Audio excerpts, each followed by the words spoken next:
Doutor Dani Eisenberg está aqui comigo. Boa tarde, obrigada tarde. por você ter vindo.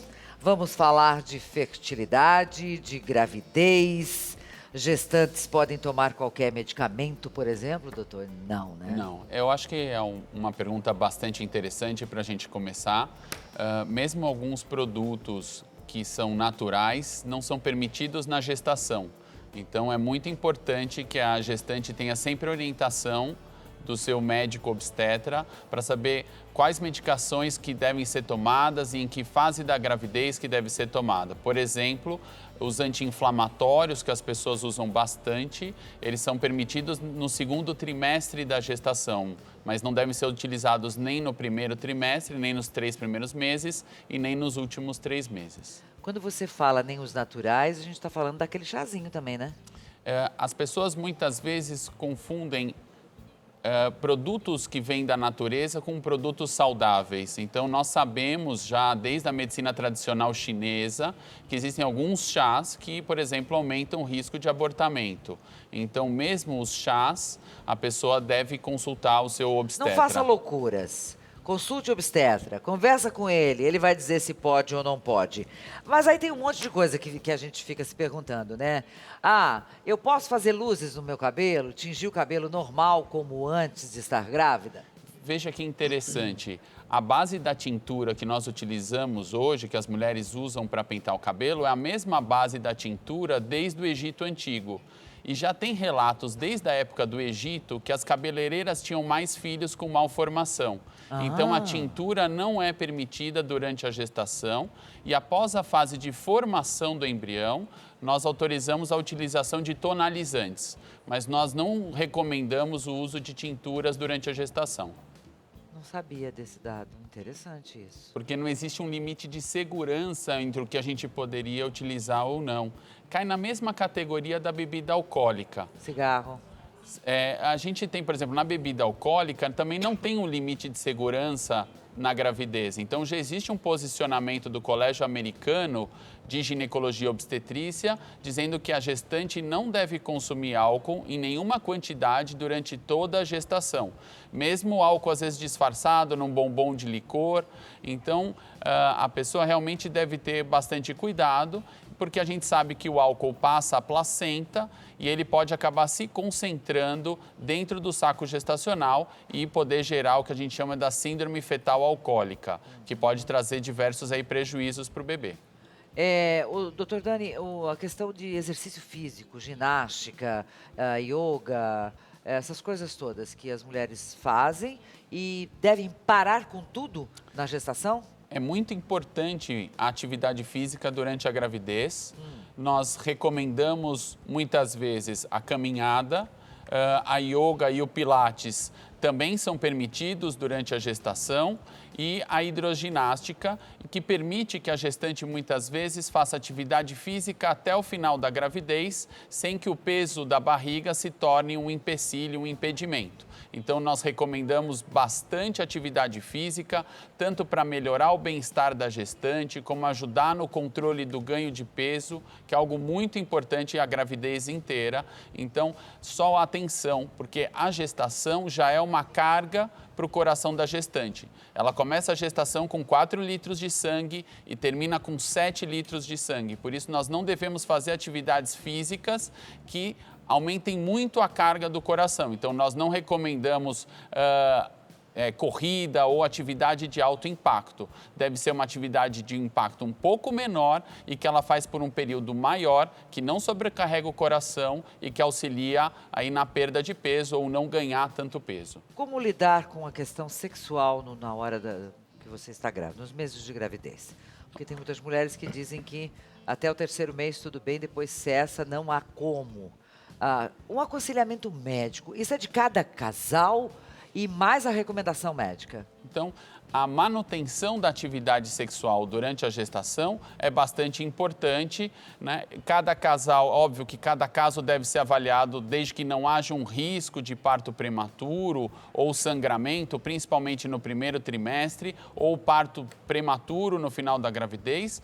A atividade sexual é recomendada. É óbvio que com o aumento do volume do abdômen, muitas vezes os casais têm que ver qual seria a melhor forma de manter essa prática sem causar nenhum tipo de desconforto, nem para a mãe, nem para o bebê. Mas isso é não só permitido, como é recomendado quando não há uma contraindicação médica. Não há se tiver contraindicação, sim. Caso contrário, É algo que deve ser mantido. mantido durante toda a gravidez. Viajar de avião. Isso é uma outra pergunta interessante, porque é uma pergunta frequente que a gente recebe no consultório. Então, viajar de avião. Não existe um aumento do risco de você viajar de avião durante toda a gravidez. Então, o que existe muitas vezes é, no aeroporto, se for uma gestação principalmente inicial, evitar passar pelo raio-x. A carga do raio-x é uma carga baixa, porém nós não devemos expor aí, se for possível, uma gestação inicial a nenhum tipo de exposição ao raio-x. Durante o voo, principalmente se for um voo longo, é importante a gestante caminhar pelo corredor a cada 2, 3 horas para melhorar a circulação nos membros inferiores. Ok. Mas não existiria nenhum tipo de problema em voar de avião. Não é recomendado viagens internacionais a partir de 7 meses de gravidez, a partir de 28 semanas, e voos nacionais a partir de 32 semanas, por causa do risco aí de um parto prematuro, não pelo avião, mas pela época da gestação. Ok. Essa nossa amiga aqui, eu creio que deve ter tomado pantoprazol, é isso? E não sabia que estava grávida. Isso foi bem no início. Pode ter problemas? Em geral, a paciente toma por uma dose curta, é mais difícil que ela tenha problema. O pantoprazol, a família do omeprazol, é um protetor gástrico. Família do omeprazol. Isso. Então, muitas vezes, o pantoprazol aparentemente não teria problema na gestação, é uma droga mais nova. O que nós utilizamos há muito tempo sem problema são protetores gástricos à base de hidróxido de alumínio, ou se não a ranitidina, que são aí bastante estudados e considerados bastante seguros durante toda a gestação. Uma amiga aqui está dizendo que teve 3 abortos em 1 ano. E o que pode ter causado esses abortos, diz ela? Pois tenho 2 filhos. A minha gravidez foi embrionária, mas sem embrião. Ela diz que não sabe. Nesse caso, foi feita corretagem e tudo mais. Vamos falar das causas possíveis de aborto. Uhum.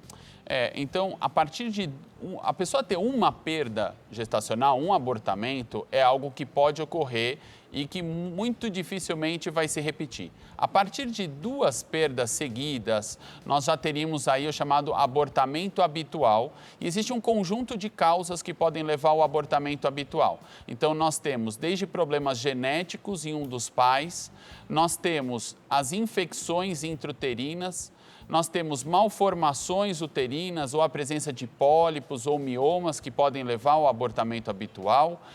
As trombofilias, então seria uma tendência à coagulação que pode ser herdada da família ou adquirida.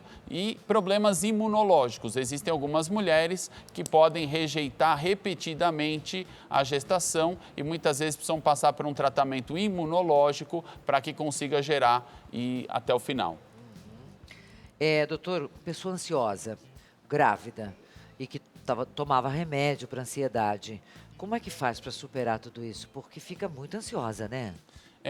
A gestação por si só é um período de muitas descobertas, muitas coisas novas e por isso é um período em que nós podemos ter aí um aumento da ansiedade natural. Principalmente no início da gestação, até o casal se habituar àquela nova condição, e principalmente a mulher, e no final próximo do parto, quando com o nascimento da criança, muito daquela dinâmica da rotina familiar vai mudar.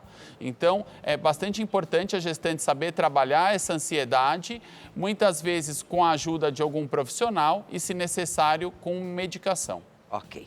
Vamos falar do procedimento estético agora, que tem muita gente perguntando. Doutor, tem alguma coisa para resolver o problema das estrias?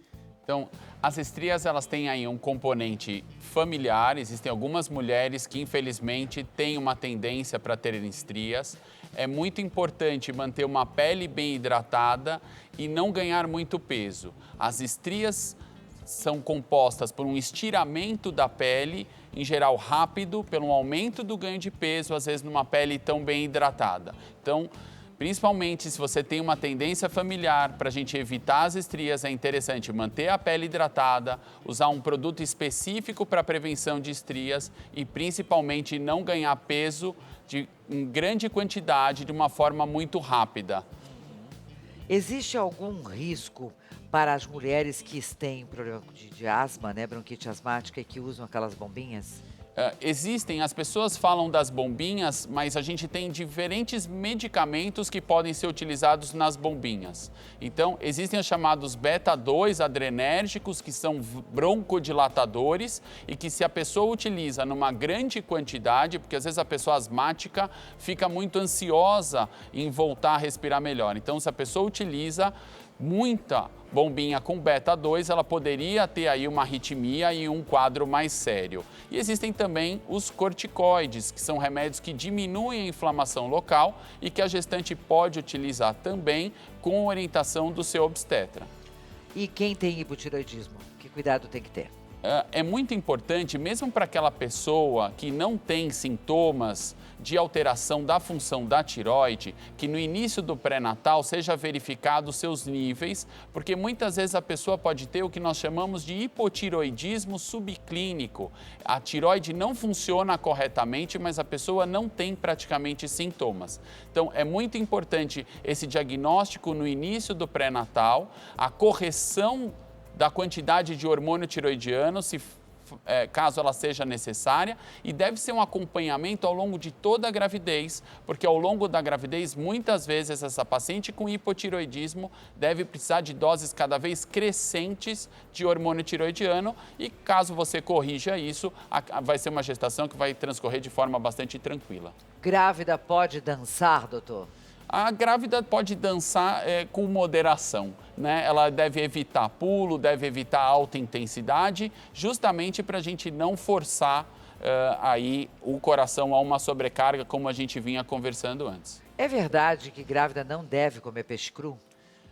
Essa pergunta do peixe cru é muito interessante. As minhas pacientes do consultório às vezes ficam um pouco bravas. O peixe cru, em geral, ele não tem nenhum problema a priori. O problema é por ele ser cru, existe uma facilidade de contaminação, tanto no seu transporte quanto no seu preparo, já que muitas vezes o sushi man, em geral, prepara sem luva. Então, nós não recomendamos a ingestão de nenhum tipo de carne crua durante toda a gestação, pelo risco da gestante poder contrair algum tipo de verminose. Então, não só o peixe cru, mas nós não recomendamos o carpaccio, o rosbife, carne mal passada. Então, nós devemos ter todos esses cuidados durante a gestação. É um período que não é muito longo e, em nome da saúde, tanto da mãe quanto do bebê, vale a pena um sacrifício. Vale o sacrifício, né, gente? Olha que a gente estava falando aqui sobre coisas naturais, que podem ser não tão naturais. Tem uma pergunta boa aqui.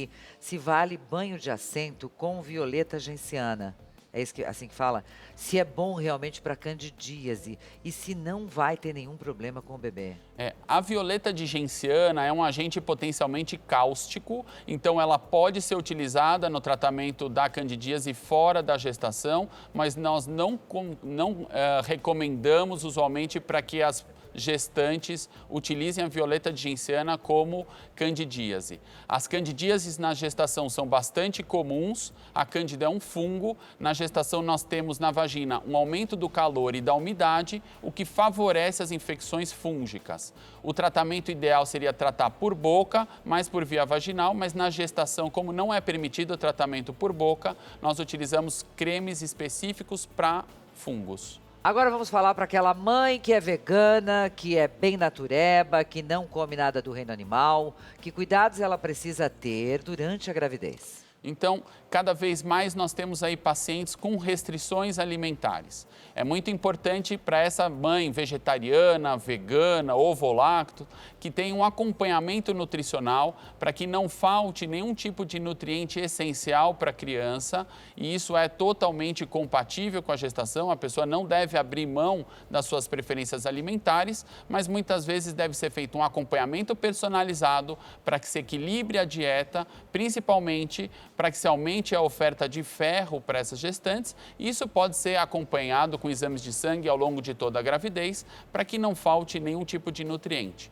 Um segundo ponto que é importante é no preparo e na limpeza dos vegetais crus, para que não tenha nenhum tipo de contaminação, por exemplo, com toxoplasmose. É verdade, doutor, que quando a mulher está tomando o anticoncepcional, ela precisa parar com ele, esperar 3 meses para engravidar? Não é verdade, a pessoa não precisa dar um tempo entre parar o anticoncepcional para poder engravidar. O que é recomendado é a suplementação com ácido fólico entre 400 a 800 microgramas por dia, de 1 a 3 meses antes da pessoa engravidar. Então, por isso, caso ela deseje engravidar em seguida, é interessante antes de parar o anticoncepcional, que ela já comece a suplementar com ácido fólico. Estou grávida de 20 semanas, tenho muita crise de choro, diz ela. O que a gente faz? O lado emocional pega mesmo na gravidez, né? Nós conversamos com as pacientes que ela tem que se entender de uma forma mais frágil, as pessoas que estão em volta também devem ter essa compreensão, e problemas que normalmente seriam mais facilmente resolvidos fora da gestação, nesse período, pela carga emocional envolvida, podem levar, muitas vezes, a pessoa ao desespero, a problemas no trabalho. Muitas vezes, quando essa ansiedade, essa tristeza está atrapalhando os relacionamentos familiares, os relacionamentos profissionais, é interessante conversar com seu obstetra, muitas vezes utilizar a medicação ou procurar ajuda de um profissional especializado. Estou quase encerrando a minha conversa com o Dr. Dani Eisenberg, mas dá para fazer mais uma pergunta, 2 para ele, sobre pressão arterial. Que cuidado que eu tenho que ter? Então, a hipertensão na gestação é uma complicação bastante frequente e que pode ser perigosa se não for adequadamente tratada. Então, existem alguns cuidados. Primeiro, novamente, não ganhar muito peso na gestação. O ideal depende, obviamente, do seu tamanho e do peso inicial, mas é um ganho de peso entre 7 e 9 quilos durante a gravidez inteira, no máximo 12 quilos. A segunda coisa, não consumir sal em excesso. Terceiro ponto, caso você já tenha tido pressão alta na gestação anterior, existe um risco maior e isso deve ser uma gestação ainda mais cuidada, em geral com um profissional especializado em gestação de médio e alto risco. Ok. Agora nós sabemos que as mulheres estão retardando a gravidez, empurrando, querem resolver uma série de coisas na vida para depois engravidar. O que é bom e o que é ruim nisso? É muito importante nós lembrarmos que a mulher perde 90% da sua capacidade reprodutiva depois dos 40 anos. O ideal, caso ela possa, é escolher ter todos os filhos antes dessa idade, principalmente antes dos 35 anos, caso isso seja possível. Hoje em dia, nós vemos cada vez mais no meu consultório busca de pessoas que postergaram a maternidade e por isso têm dificuldade para engravidar. Então, é muito importante que, além dos desafios profissionais, que as pessoas coloquem no seu planejamento o momento mais adequado para ter filhos, mas isso precisa entrar. Qual é o limite, doutor? Então, uma boa idade para ter filho? O ideal é antes dos 35 anos. Antes dos 35. Isso é um problema maior hoje em dia, porque a maioria das mulheres hoje casa entre 26 e 28 anos. Então, as pessoas estão postergando o casamento e postergando ainda mais a idade da gestação. E essa gravidez está indo lá para os 38, 40, né? Caso a pessoa aceite a doação de óvulos, ela poderia engravidar quase que em qualquer idade. A gente não recomenda a gestação após os 50 anos, apesar do recorde mundial ser 70 anos. Muito bem. Aqui o Dr. Dani tem o 991585222. Você entra lá, bom, na própria rede social dele, né? Tem, né? Qual que tem? HI Saúde da Mulher. HI Saúde da Mulher. HI Saúde da Mulher. Tá lá na tela. Obrigadíssimo por ter vindo. Muito obrigada. Amanhã tem o Frase, a Jairo aqui, porque é dia de resumo das fofocas e vamos falar sobre pressão arterial no geral com o cardiologista.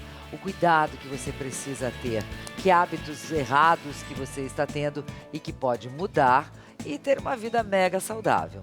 Te espero então a partir do meio-dia aqui na Rede TV. Muito obrigada pelo carinho da sua audiência hoje. Até amanhã.